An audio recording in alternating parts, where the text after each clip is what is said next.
This video walks you through how to create a quote in Zoho Books. Start by signing in to your Zoho Books account. Once you are on the main dashboard, go to the Sales section and select Quotes.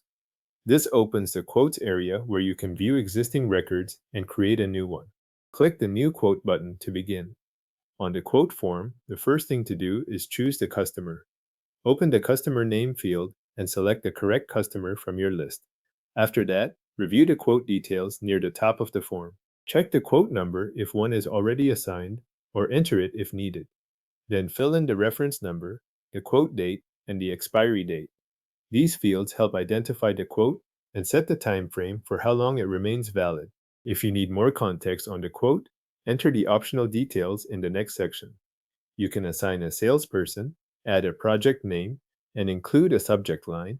These fields are useful when you want the quote to be tied to a specific person, project, or topic, but only fill in the ones that apply to the transaction you are creating. Next, move to the item table.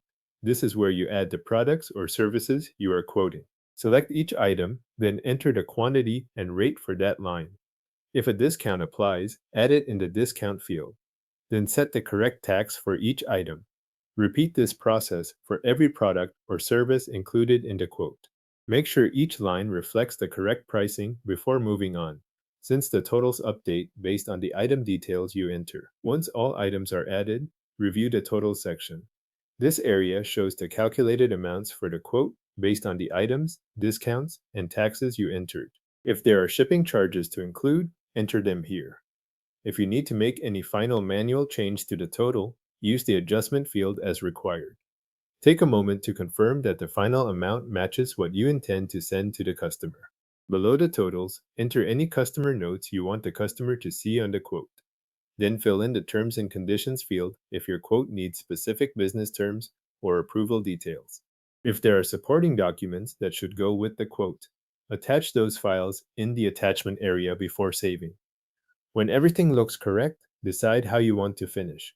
If the quote is not ready to go out yet, click Save as Draft so it stays in your account for later review or editing. If it is ready to send now, click Save and Send to send it directly to your customer. Your quote is now created in Zoho Books and saved as a draft or sent to your customer.